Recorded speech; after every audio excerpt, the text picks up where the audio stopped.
दोस्तों, railway station पर police कर्मियों को आपने देखा होगा जो कि उस रेलवे स्टेशन पर सुरक्षा बनाए रखने का काम करते हैं।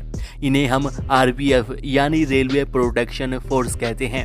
तो आरपीएफ कैसे बनते हैं, इन्हें कौन कौन से कार्य करने होते हैं, वेतन कितना मिलता है, इसके लिए योग्यता कितनी होनी चाहिए, फिजिकल में क्या क्या होगा, भर्ती प्रक्रिया कैसे होगी, उसका सिलेबस क्या होगा आदि सभी के बारे में हम विस्तार से बात करेंगे। आरपीएफ रेल मंत्रालय के अधीन कार्य करता है, जिसकी भर्ती रेलवे के द्वारा कराई जाती है। इनका कार्य होता है रेल यात्रियों को और उनके सामान को सुरक्षा प्रदान करना, रेलवे की संपत्ति की सुरक्षा करना, भीड़ को कंट्रोल करना, रेलवे स्टेशन से चोरों और अपराधियों को गिरफ्तार करना, किसी व्यक्ति पर संदेह होने पर उससे पूछताछ करना, बच्चों और महिलाओं की तस्करी को रोकना, रेलवे परिसर के अंदर रहने वाले बेसहारा लोगों को आवास मुहैया करवाना। इसके साथ ही रेलवे से जुड़े अपराधों की जांच करना, गवाहों के बयान लेना, सबूत इकट्ठा करना आदि इस तरह के कार्य रेलवे प्रोटेक्शन फोर्स को करने होते हैं। एक तरह से कहा जाए तो रेल और रेल यात्रियों की सुरक्षा की जिम्मेदारी आरपीएफ की होती है। और दोस्तों, आरपीएफ में भी बाकी फोर्सेस की तरह अलग अलग पद होते हैं, जैसे constable, head constable, assistant sub inspector, inspector, assistant security commissioner, senior division security commissioner, DIG, IG और डीजी।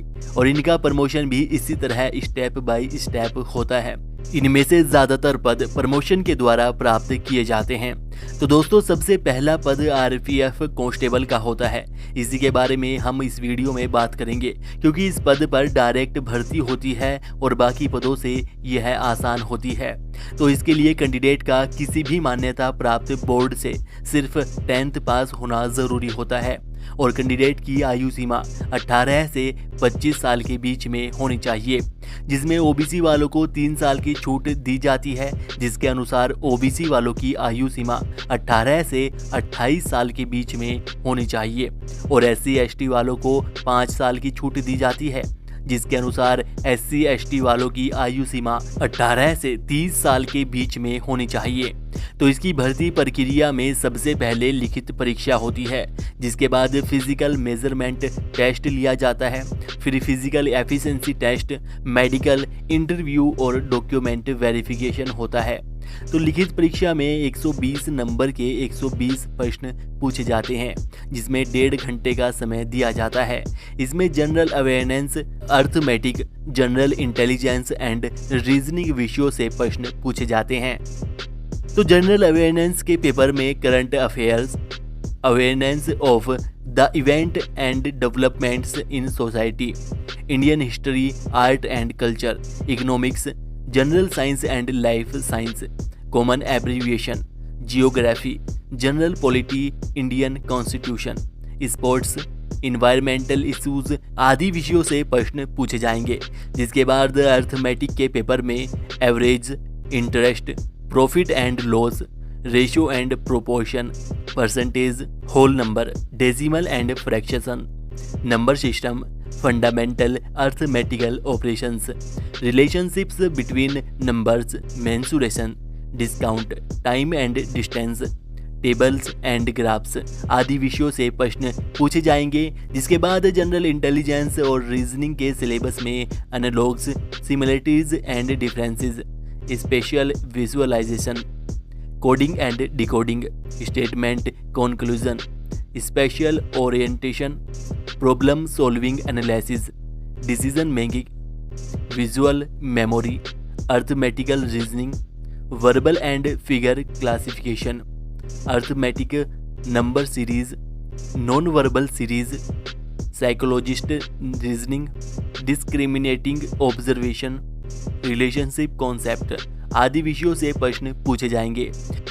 जिसके बाद फिजिकल मेजरमेंट टेस्ट होगा, जिसमें हाइट जनरल और ओबीसी पुरुष कैंडिडेट के लिए 165 सेंटीमीटर और महिला जनरल ओबीसी कैंडिडेट के लिए 157 सेंटीमीटर होनी चाहिए। पुरुष एससी एसटी वालों के लिए 160 सेंटीमीटर और महिला SC/ST वालों के लिए 152 सेंटीमीटर होनी चाहिए। गढ़वाली, गोरखा, डोगरास, कुमानी आदि जातियों के लिए पुरुष कैंडिडेट की हाइट 163 सेंटीमीटर और महिला कैंडिडेट की 155 सेंटीमीटर होनी चाहिए।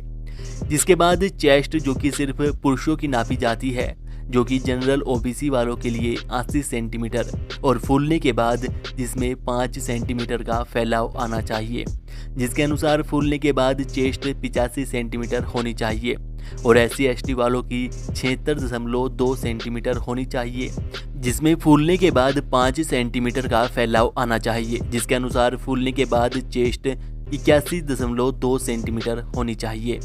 इसी तरह गढ़वाली, गोरखा, डोगरास, कुमानी आदि जातियों के लिए चेस्ट 80 सेंटीमीटर होनी चाहिए। फूलने के बाद 5 सेंटीमीटर का फैलाव आना चाहिए, जिसके अनुसार फूलने के बाद चेस्ट 85 सेंटीमीटर होनी चाहिए। जिसके बाद फिजिकल एफिशिएंसी टेस्ट होता है, जिसमें दौड़, जो कि पुरुष कैंडिडेट को 5 मिनट 45 सेकंड में 1600 मीटर और महिलाओं को 3 मिनट 40 सेकंड में 800 मीटर की दौड़ पूरी करनी होती है। इसके साथ ही लॉन्ग जंप में पुरुषों को 14 फीट और महिलाओं को 9 फीट की छलांग लगानी होती है, जिसमें 3-3 चांस दिए जाते हैं और हाई जंप में पुरुषों को 4 फीट और महिलाओं को 3 फीट की कूद लगानी होती है, इसमें भी 3 चांस दिए जाते हैं। इसे क्लियर करने के बाद कैंडिडेट को मेडिकल टेस्ट के लिए बुलाया जाता है। मेडिकल टेस्ट में कैंडिडेट की आंखों की दृष्टि 6/6 होनी चाहिए। जिसके बाद कलर ब्लाइंडनेस टेस्ट होता है, जिसमें कैंडिडेट को इस तरह का पेपर दिखाया जाता है, जिसमें अलग अलग रंग दिखाई देंगे, उनमें से रंगों को पहचानना होता है। इसके बाद ईयर टेस्ट में कैंडिडेट की कान बहने की, कान में मैल या कम सुनाई देने की समस्या नहीं होनी चाहिए। उसके बाद नोक नी टेस्ट होता है, जिसमें आपके घुटने इस तरह से बिल्कुल नॉर्मल होने चाहिए, उनके बीच में ना तो ज़्यादा गैप होना चाहिए और ना ही चलते समय वे आपस में मिलने चाहिए। इसके बाद फ्लैट फिट टेस्ट में कैंडिडेट के पैरों के तलवों को चेक किया जाता है, जो कि इस तरह से नॉर्मल होने चाहिए। उनके बीच में हल्का सा गैप होना चाहिए, यह गैप ज़्यादा भी नहीं होना चाहिए और ना ही तलवा बिल्कुल सपाट होना चाहिए।